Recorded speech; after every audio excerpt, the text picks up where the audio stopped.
Welcome to Talking Wellness with Beth and Jay, the podcast that'll make living well fun and attainable. We're going to bring you different insights and interviews with a twist of laughter to improve your overall health and wellness. This podcast aims to empower you to make small changes in your life resulting in big outcomes.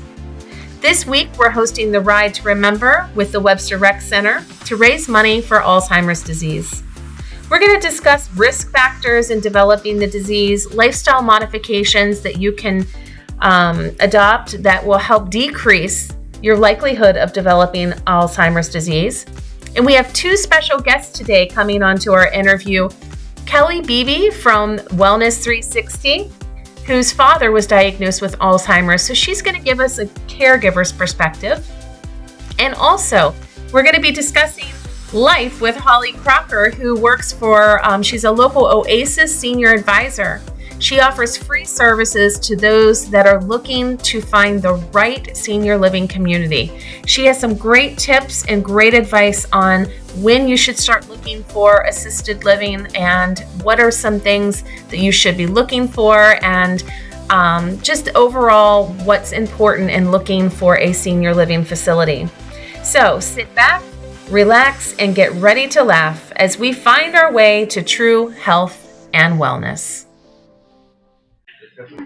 Hey everybody, welcome to Talkin' Wellness with Beth and Jay. We are here for the Alzheimer's Association ride. So just having a little fun. We are at the Webster Rec Center. We are riding today. We are riding today for the Alzheimer's Association for the Spoke series. It's the Ride to Remember. So we have 3 spin classes happening today. Hosted by the Webster Rec Center and his amazing spin instructors. We have donations going on. We have all kinds of fun things happening today. So good morning, Jay. Good morning, Beth. Thanks for coming in on a Saturday to play with us. I love it. Great cause. Yeah, it is a great cause. So the Webster Rec and Wellness 360 are always coming together to find different ways to bring awareness to the community and talk about really important topics. And I think Alzheimer's disease is a pretty important topic. Oh, absolutely. Yeah. So how you doing, Jay? What's new? How much time do we have? Lots of good things coming down the pipeline. Everything's good. Staying busy. Yeah. I'm sure you guys are at Wellness 360 as always. Always. We just hired a new physical therapist. His name is Steven. We're really excited about that. So we are now fully staffed in 2 locations and always trying to find different ways to work with the Webster Rec with their building and their people, and we just love the things you guys are doing in the community. Yes. Yeah. So today we're riding for Alzheimer's. So I wanted to pull up a couple of statistics here. So, in 2022, more than 6.5 million people with Alzheimer's disease in the United States. That is a huge number. It's a staggering number. So I did find something that was a little disheartening to myself, but I did not realize this, that Alzheimer's disease is significantly higher in women. Which kind of surprises me. I don't know. Did you have any thought process behind that, Jay? No, I read that. It was a little eyebrow raising for me as well. It's almost half. It's 1 in 10 men and 1 in 5 women. So we're going to talk a little bit. I'm going to give you a couple tips and risk factors and resources, and we have a couple people we're going to interview today, which I'm excited about. So one of the reasons that it's significantly higher in women is because women grow older than men. They have a longer lifespan. Yeah, because I think the primary risk factor is age. It is. The primary risk factor is age, over 65.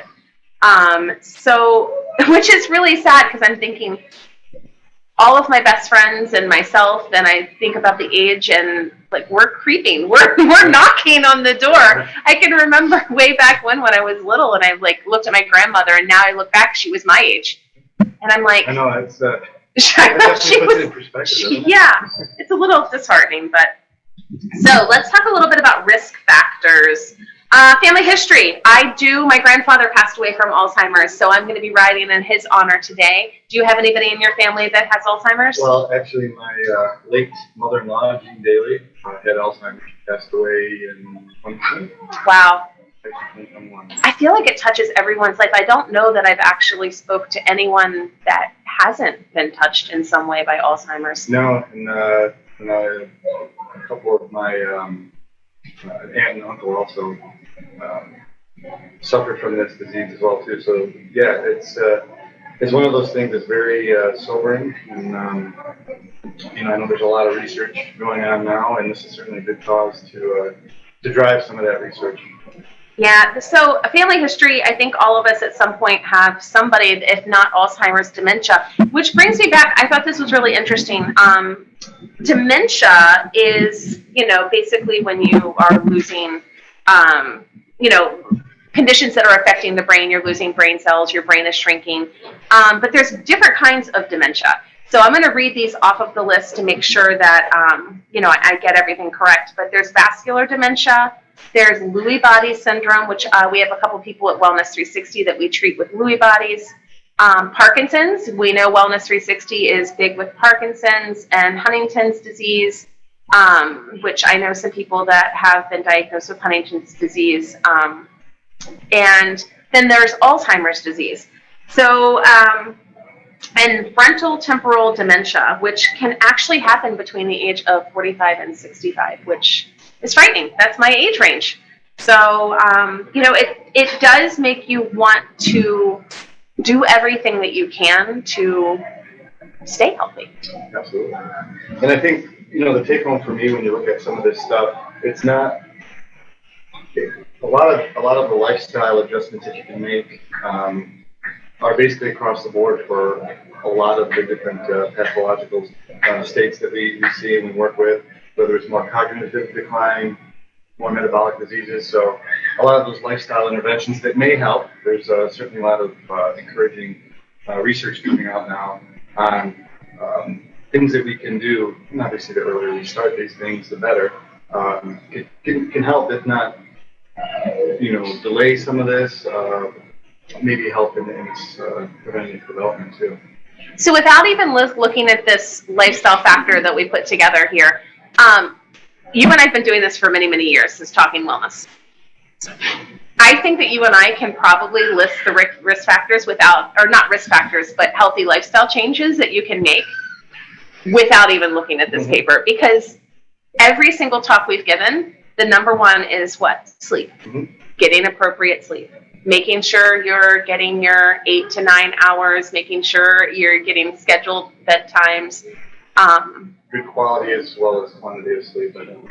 Yeah, and that's something that you talked, because you got me reading the sleep book. And that's something that you helped me with, is realizing that sometimes just because you're getting the 8 or 9, what is the quality of your sleep? Is something I never thought of. One of the things too that we talked about is as we get older, sleep tends to get more fragmented. It is, especially with medications and stress levels. And I'm finding, working more in the senior population, that when I thought, oh, you're retired, you've got nothing to worry about, stress spikes when you become a senior. You're on a fixed income. You don't know how to prepare for diagnoses or how to plan for your future. And we're going to talk to Holly Crocker from Oasis here very shortly, and she's going to help us set our minds at ease with some tips of how to prepare for the future. Because she said something that I thought was really interesting is, you need to start thinking about it now, not when you get the diagnoses. Right. Yeah. So it's a hard conversation to have when you're younger, or before these things happen. But just like anything else, being prepared and even it's a tough diagnosis whenever it happens, but being prepared, especially on the family side of things, can make things so much easier. Yeah, in terms of knowing what to do, where to go, what resources are available. That's one thing that my wife and my sister-in-law did such a amazing job with my mother-in-law, and it was finding out a lot of those things. Where do you go? Who do you turn to? What are the options out there? How does it all work in terms of insurance and all that? So definitely a lot of things to consider, but arming yourself with that kind of knowledge, I think, can ease at least a little bit of the stress. I couldn't agree with you more. And I have to say, coming from West Virginia and then moving here, I am mind blown at the availability of resources that Webster, New York has for people, or Rochester, New York, or Lifespan is an absolute fantastic group that works specifically with Alzheimer's and caregivers from Alzheimer's. I'm trying my best at Wellness 360 to have resource pages. Our caregivers will email me, hey, this was really helpful, this was really great. And then I put it up on the caregivers resource page. So if you haven't checked that out, go to Wellness 360. Right on the menu bar, it says caregivers resource, and we have all kinds of things. An easy click.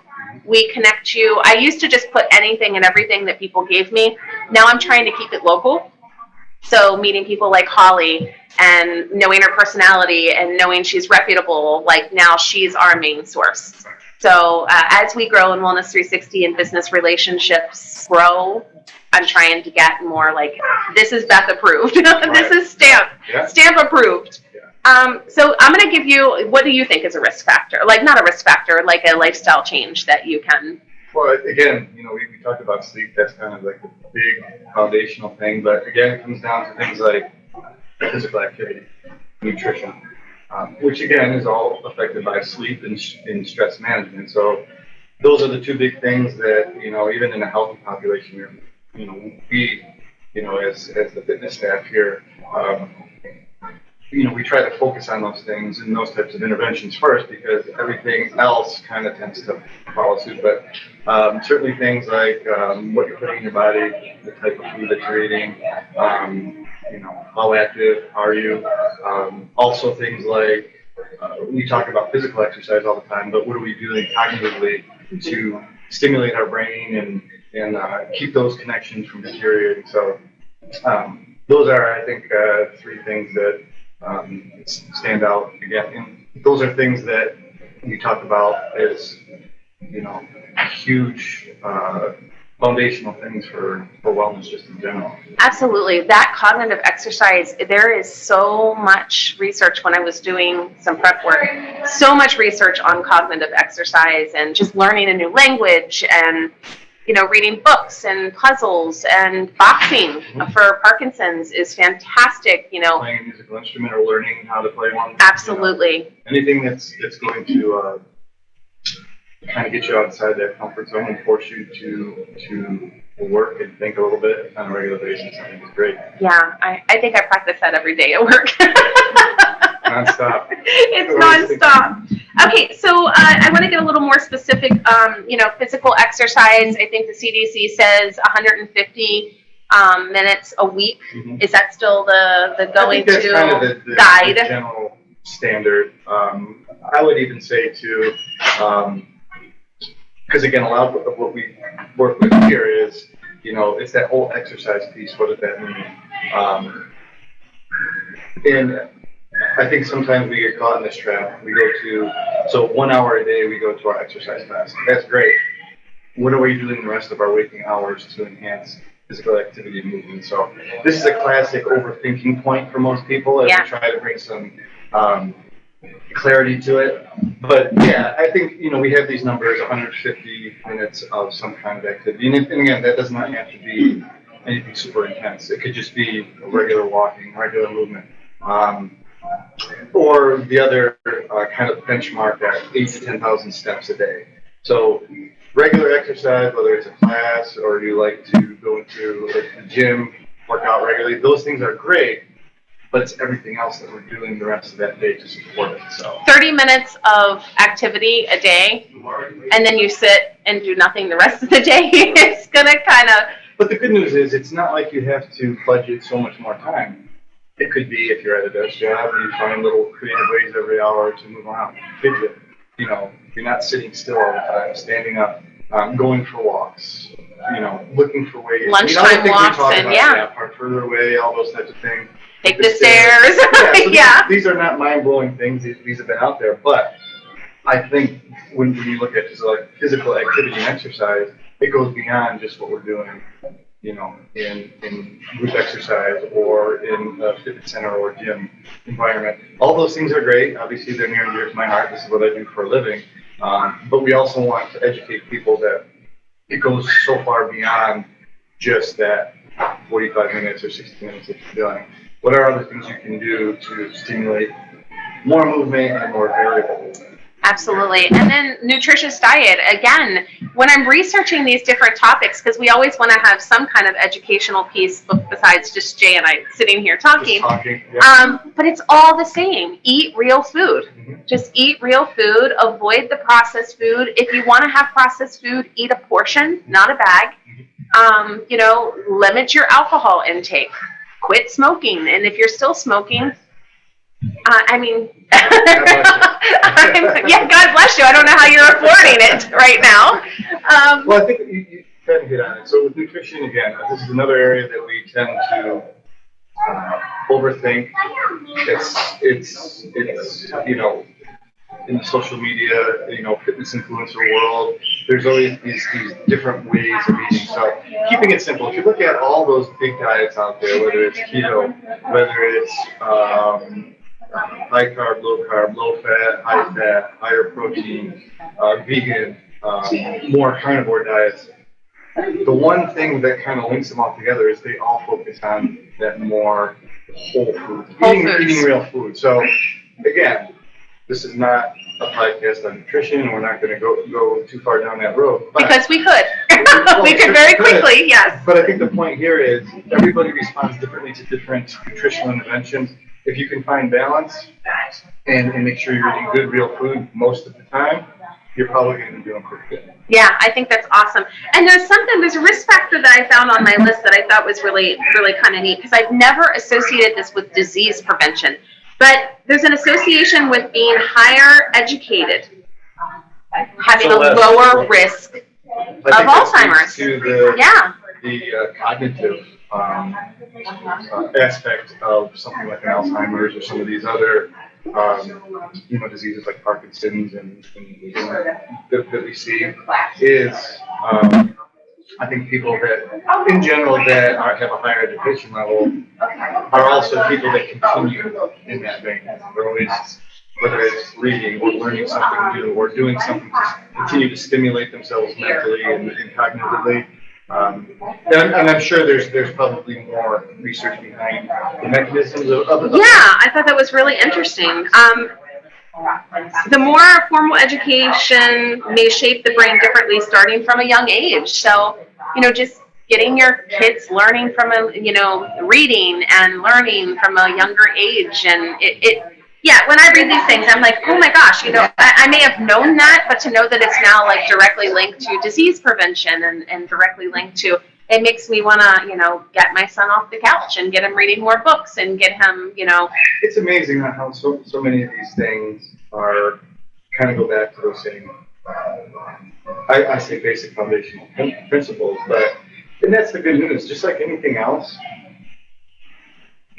looking at the preventative side of it, is it going to be a guarantee? No, there's certain environmental factors. There's hereditary, genetics. Those things, absolutely. But if you can step that in your favor and start just thinking, okay, becoming self-aware, where are things that I could be doing better to support myself better. Yeah, and this taps back into our last podcast on mindset and the closed-minded thinking, because I've talked to quite a few people before, and as soon as they look at me and say, no, it's in my genetics, and they refuse to go any further than it's in my genetics. Yeah. Because I took a Rochester lifestyle medicine class once, and Dr. Ted Barnett said, your genetics are there, but you have to have the key to turn it on. So all of these preventative things that you can do by eating whole foods, getting a good night's sleep, exercising, being active in your day, quitting smoking, drinking, limit your drinking, all of these things help you to withstand this disease. It prevents that key from going in and turning it on. High stress levels, all of these things, managing your stress with meditation or mindfulness or yoga or breath work or walks or, or whatever resonates with you. I thought that was really interesting that, yes, you may have the genetics, but you have to have the key to turn those genetics on and off. So really quickly, and then we're going to bring some of our special guests in.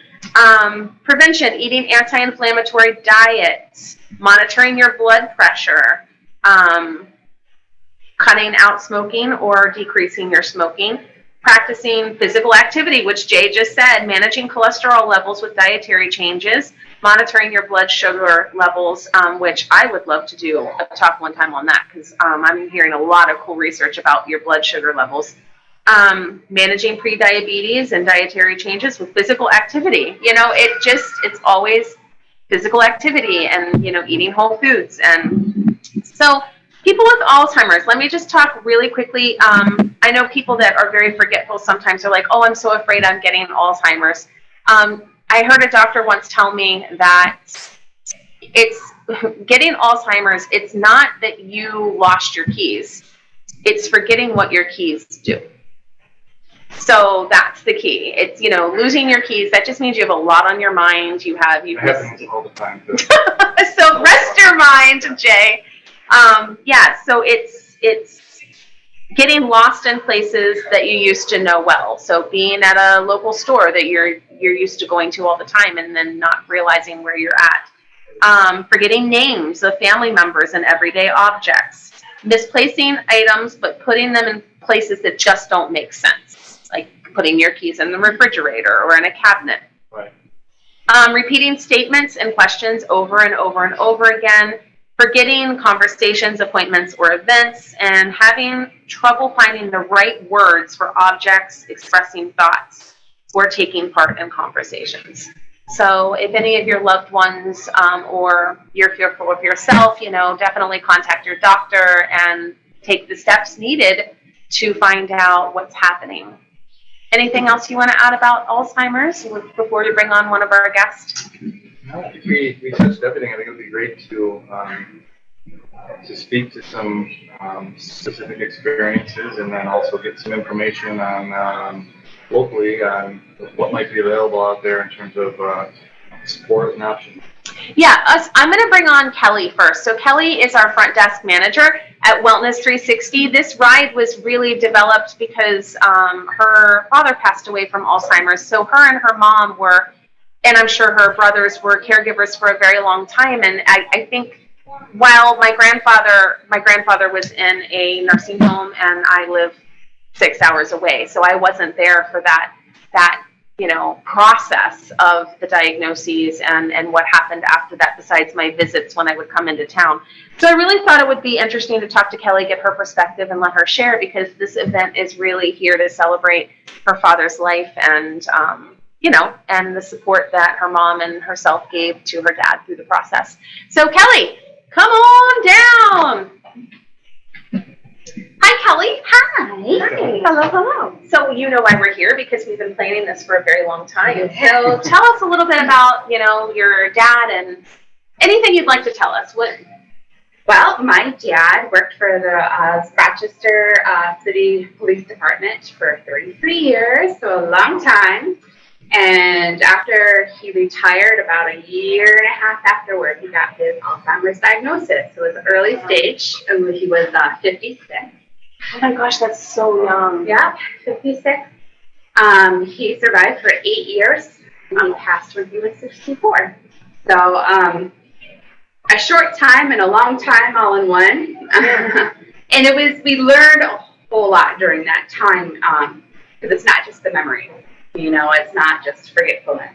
There was so much of the physical part that I think garnered more of our attention and care than the memories did, if that makes sense. Yeah. Can you give us some examples? Yeah. So a lot of things like depth perception comes to mind.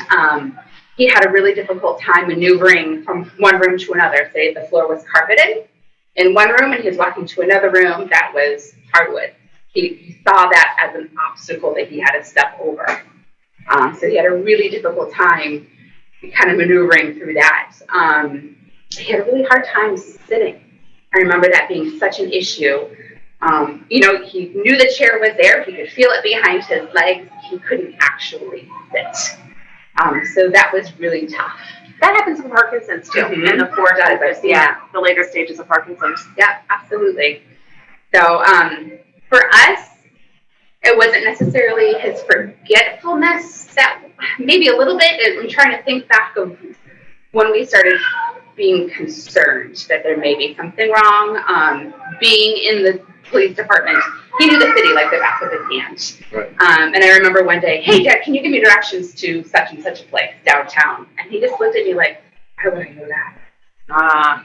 And it's like, why wouldn't you? You know, so things like that, or if he was outside tinkering with the lawnmower and he just would get very, very frustrated if he couldn't figure out how to fix it. So would you say those were some of the early signs and red flags? I would say so. Yeah, I would say so. And it wasn't like you said, not just forgetting your keys or walking into a room and forgetting why we went in there, because Lord knows I do that at least 3 times per day. Yeah, full-time working mom of 2. It happens. It happens. So, but he and my mom actually, what was really tough is we did not know, or they did not know, that it was a terminal illness when he was diagnosed until they were reading through the pamphlets that were given to them. And then realizing it's not necessarily the Alzheimer's that killed you, it's something else that might happen. So, but yeah, so it was a tough 8 years. My mom, bless her heart, was his caregiver, 24/7. Thank goodness we had friends that were nurses or lifetime care and lifespan were irreplaceable. They were saviors, and they did it. He was a tough guy for 8 years. Yes, so speaking of lifespan, we do have a lot of lifespan information on our webpage under the Caregivers resource. I can't express enough about how much they offer the community. I'm owning Wellness 360. I'm trying to, build business relationships, and just meeting with some of the people from Lifespan. I mean, they are just an endless pit of knowledge. I mean, I don't know how else, just with help and resources and caregivers and respite and money and grants and support groups. And now we give caregivers massage therapy through Wellness 360 at no cost to the caregiver. Like, there's just so many different things that they do, and I feel very privileged to be a part of that process. So Kelli has been our manager since we opened the doors of Wellness 360. We don't know what we do without her. We're hoping every year to do this event, and every year to iron out the kinks and make it bigger and bigger each year. So thank you so much for joining us. Thank you so much for having me, guys. Appreciate it. All right. So we're going to bring on Holly Crocker. She works for a company called Oasis.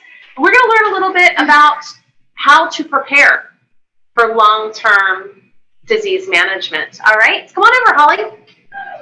And you can make mistakes. I edit this, so. Good. That's actually the best part about it. Oh, good. Yeah. It'll probably pop back in there, but at a different place. How are you, Holly? Good. Tell us a little bit about Oasis. Tell us a little bit about yourself. Sure. I usually like to go into my background. Background is occupational therapy. I'm a certified occupational therapy assistant. And I did that for a couple of years, but then I got injured, so I was unable to be performing the OT duties. So I wanted to find something where I can continue helping others. Yeah. So I did home care for a year. It was great, but I knew there was still something more. Yeah. So I actually found Oasis Senior Advisors. They actually kind of found me. And I used to have clients that would come to me and be like, hey, it's that time. My family member, I need to go into assisted living, memory care, independent living. Do you know anything about them? I'm like, I have no idea what they have to offer, what's the difference. Or a social worker would give them a list of every community in Rochester, and they didn't know. I can't imagine how overwhelming that would be. Yes. So I dig in deeper. I meet with clients and their family, depending if they're in rehab and they need immediate placement, not safe to discharge home. And what do we need? I'll talk with OT, PT, speech, and with social work. I'll be in discharge planning meetings as well. Do we need a special diet? Do we need a puree diet? Are we on oxygen? Do we need diabetic care, incontinence care? And by that way, I'm able to narrow down the search for them, especially geographic location, and then what is our financial situation. That's amazing. I mean, I can't even imagine the relief that would take off of a caregiver of someone planning.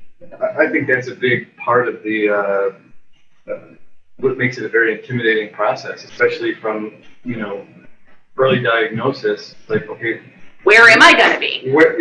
And then even for the caregivers, okay, what can we do to help this situation? And, personally now, and my dad is dealing with Parkinson's. We're kind of in that same type of situation.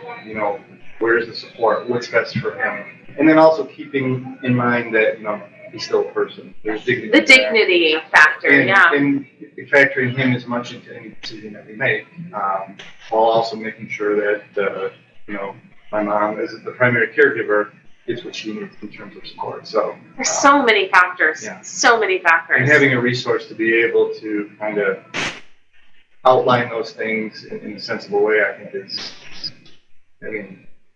really game changing, especially for on the caregiver side. Yeah, and I want to throw this out there because this is where I was mind blown when I met Holly. There's no cost. No, absolutely not.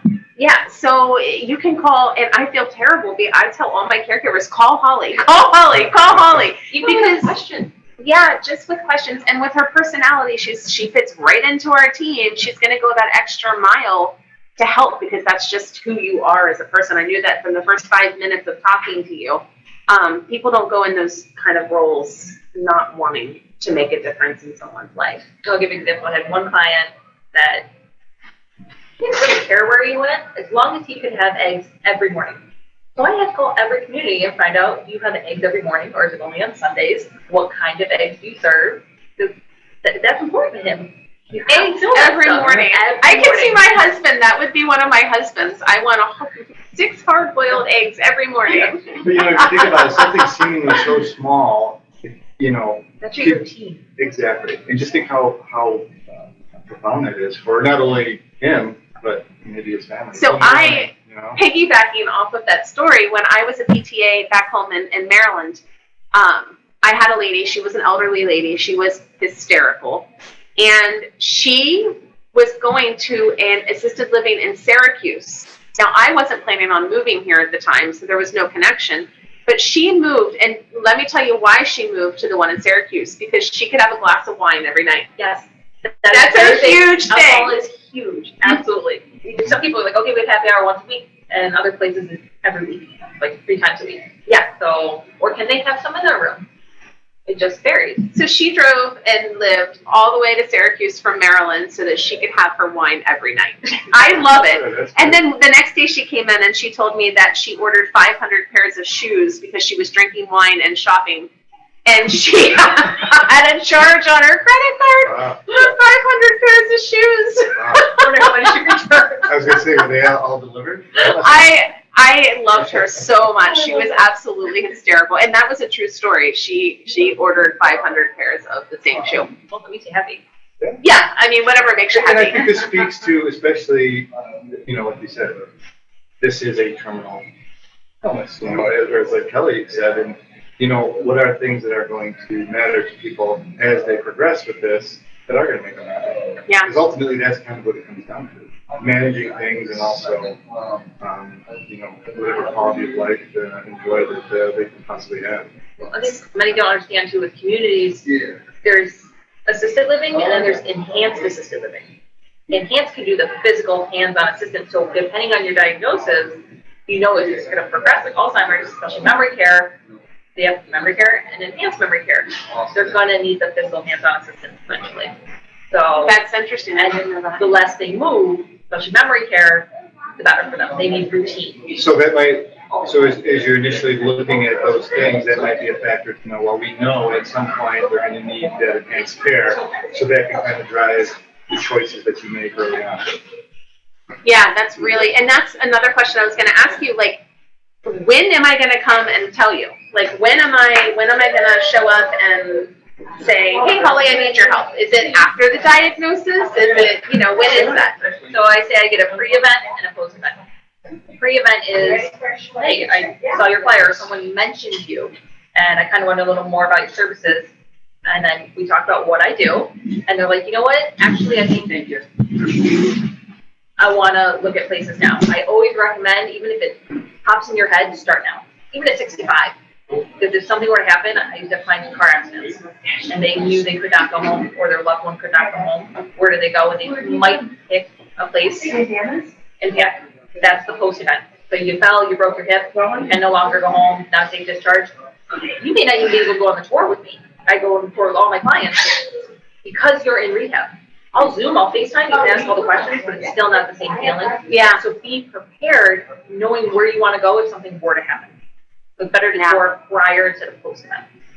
And it's crazy to think, because I have friends that are in their 60s, and it's crazy to think at 60 that you're thinking about your assisted living place, but You're absolutely right. And the more I work in physical therapy and the more I, own my business and we have people coming in, you have no idea when that diagnosis is going to strike. You have no idea if you're going to have a car accident or a motorcycle accident or, nobody plans for that. But now I'm realizing that we need to. Well, there's also, we don't age at the same time. So I just helped place a couple. One needed enhanced assisted living and one needed memory care. So they didn't know what community to go to and what they had to offer in the geographic region. So I was able to help find a community where it's attached and they could be together every day and they just sleep in separate bedrooms. That's amazing. That's huge. They could have meals together, they could sit together, they could go to activities together. That's what matters most. Oh, yeah. Man, that's amazing. So how would we get a hold of you? What's the process? So I think the easiest way is email, text, call. And we'll have all of her information in the podcast at the end, so you can have all of her information. And I'll take phone calls weekends, evenings, because sometimes I get the post-event and it's a crisis. I have 48 hours, insurance is going to cut from rehab. It's going to be $600 a day. I need them to go somewhere. You could get that call 9 at night. So they need support then and now. Wow. Yep. You sure you want to put that in there? Yes, Should I do. edit that? No, keep it in. Absolutely. All right, contact Holly 24 hours a day, 7 days a week, and she will be there. She'll get back to you the next morning. So, so thank you so much, Holly. Thank you. This is so great what you're doing. Yeah, I really appreciate it. We're really excited about it. So, I know this won't air by the time you guys couldn't just jump on a bike, but we're going to be doing this every year. So please look for this event. You can send donations still through the Alzheimers Association. We'll have all of our information up on our Facebook page and all of our contacts within reach. Anything you want to share, Jay, before we cut out? No, I just think this is great. Again, this is in a lot of ways personal for me, and I'm at the point in my life where, with my parents, this is the type of stuff that you have to look into. So, shining a bright light on resources and people in this community that can actually help and give you the support you need, because as you've probably seen, and you see it with a lot of the clientele you work with, it can be very devastating. And it can be lonely. And then not knowing what to do. Okay, where do I go? What do I do? So it can be a very big difference in terms of knowing where to go and getting support right away. Or having someone like Holly, who she might not be able to handle it, but she has a contact or a business. Exactly. Or like me or you. Now you have Holly. So contacting one of us. It is my job, and I know Jay shares the same passion. I'm just trying to build business relationships so that when somebody comes to me in a crisis, I can say, I know the right person that you need to go to. And it's not someone that found me online. It's someone that I spoke with. I know you're going to get good service. I know, that because we're all here to support each other. Isn't that what community is supposed to be? It's supposed to be support. So thank you guys so much for joining us. We hope you've enjoyed our talk on Alzheimer's, and we'll see you guys again real soon.